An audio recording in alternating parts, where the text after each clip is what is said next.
26 अक्टूबर की सुबह इजराइल के 100 फाइटर जेट विमान ईरान की सीमा में घुसते हैं। 20 से अधिक ठिकानों पर हमला करने के बाद अचानक ऐसा क्या होता है कि इजराइल तुरंत हमला रोकने के आदेश दे देता है। ईरान का वो कौन सा हथियार है जिसे देखकर इजरायली सेना भाग खड़ी होती है। अगर आप अंतर्राष्ट्रीय मीडिया पर नजर रखते हैं तो आपको ऐसा महसूस होगा जैसे इजराइल ईरान पर हमला करके उसे खत्म कर चुका हो। इजराइल ने ईरान पर हमला क्या किया, मानो पूरी दुनिया एकजुट होकर ईरान के खिलाफ युद्धाभ्यास करने लगी। लेकिन ईरान ने एक बार फिर से इजराइल को उसकी औकात दिखा दी है। अपनी पूरी ताकत लगाने के बाद भी इजराइल ईरान का बाल भी बांका नहीं कर पाया है। इजराइल के 100 लड़ाकू विमानों ने ईरान के सैकड़ों सैन्य अड्डों और रॉकेट फैसिलिटीज पर हमला किया, जिसे ईरान ने नाकाम बना दिया। इतना बड़ा हमला करने के बावजूद भी इजराइल ईरान के एक मच्छर को मारने में भी कामयाब नहीं हो पाया। और ये तब है जब इस पर होने वाले इस हमले को खुद इजरायली प्रधानमंत्री नेतन्याहू लीड कर रहा था। नेतन्याहू की बुज़दिली का अंदाजा इसी बात से लगाया जा सकता है कि जब उसने ईरान पर हमला करने के आदेश दिए तो वो खुद बंकर में जाकर छिप गया ताकि ईरान कहीं उसे ही निशाना न बना दे। याद रहे कि हसन नसरुल्लाह की मौत के बाद ईरान ने इसी महीने 1 अक्टूबर को 200 से अधिक बैलिस्टिक मिसाइलों से हमला करके इजराइल के आयरन डोम की धज्जियां उड़ा दी थी।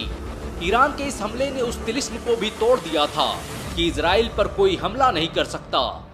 इजराइल ईरान को अपना सबसे बड़ा दुश्मन मानता रहा है।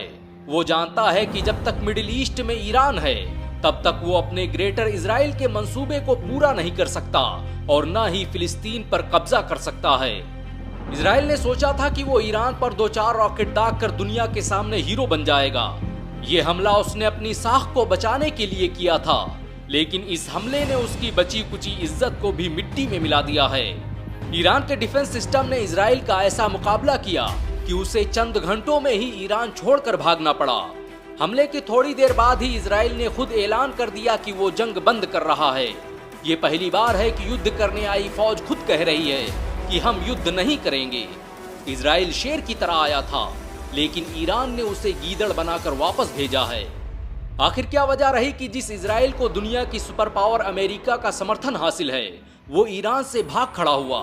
तो इसका सीधा सा जवाब है ईरान की युद्ध क्षमता और उसका डिफेंस सिस्टम। ईरान के पास ऐसे ऐसे हथियार हैं जिनका मुकाबला कर पाना किसी के लिए भी मुमकिन नहीं है। पिछले दिनों टाइम्स ऑफ इंडिया ने खबर प्रकाशित की थी और बताया था कि ईरान के पास एक ऐसा हथियार है जो न्यूक्लियर बम से भी ताकतवर है। अमेरिका ने इसे मिस्ट्री वेपन का नाम दिया है।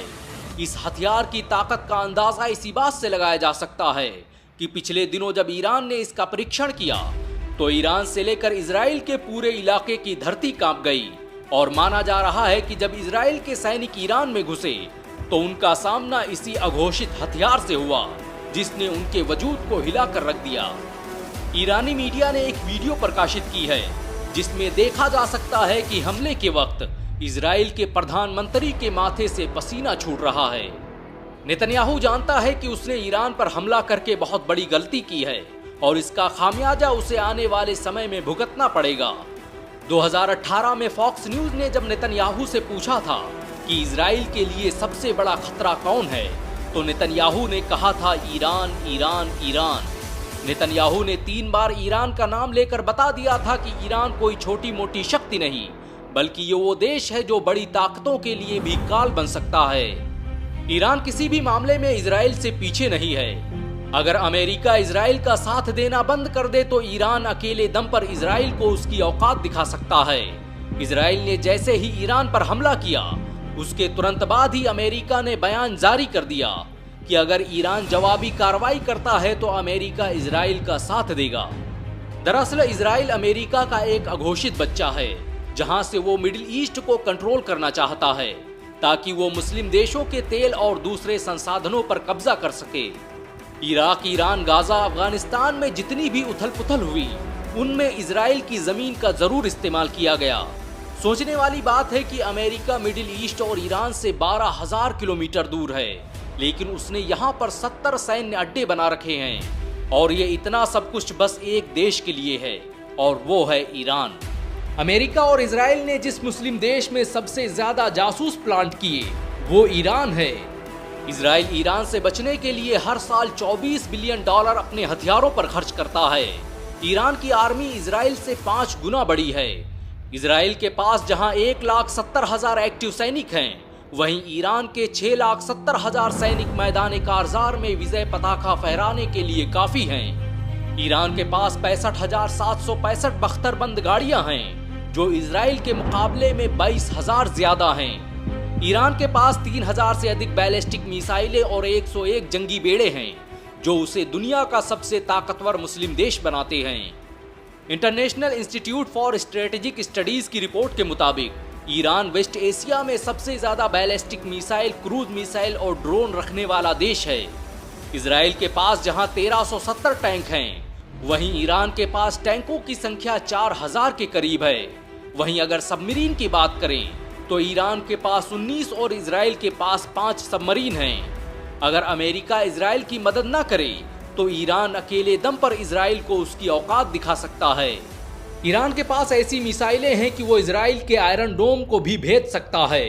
पिछले दिनों जब उसने इजराइल पर एयर स्ट्राइक की तो उसका आयरन डोम भी ईरान की रॉकेटों को इजराइल पर गिरने से नहीं बचा सका। ईरान की हाइपरसोनिक मिसाइलें साउंड की स्पीड से 5 गुना तेजी से हमला करने की क्षमता रखती हैं। ईरान पर किए गए इस हमले ने पूरी मुस्लिम दुनिया को एकजुट कर दिया है। यहाँ तक कि सऊदी अरब जैसा देश भी ईरान के साथ खड़ा नजर आ रहा है। सऊदी अरब ने एक बयान जारी करते हुए कहा कि ईरान पर हमला अंतर्राष्ट्रीय नियमों का उल्लंघन है। ये हमला ईरान की आज़ादी और उसकी स्वायत्तता पर हमला है। माना जा रहा है कि 57 मुस्लिम देशों का संगठन OIC इस मुद्दे पर आपातकालीन बैठक बुला सकता है। ईरान ने भी साफ कर दिया है कि वो इस हमले का जवाब जरूर देगा। अरब देशों को समझना चाहिए कि इजराइल सिर्फ गाजा तक ही नहीं रुकने वाला, बल्कि उसके ग्रेटर इजराइल की सरहदों में मिस्र भी है और मक्का और मदीना भी। इजराइल की स्थापना करने वाले यहूदी थियोडोर हेजल ने कभी लिखा था कि इजराइल तब तक मुकम्मल नहीं होगा जब तक उसकी सरहदों में इराक, ईरान, मिस्र, जॉर्डन और सऊदी अरब न शामिल हो जाएं। अब सऊदी अरब में बैठे शाहों और मुस्लिम दुनिया के हुक्मरानों को सोचना होगा कि उनका अगला कदम क्या है। ईरान पर हुआ ये हमला बस ईरान पर नहीं बल्कि मुस्लिम देशों की गैरत पर हमला है।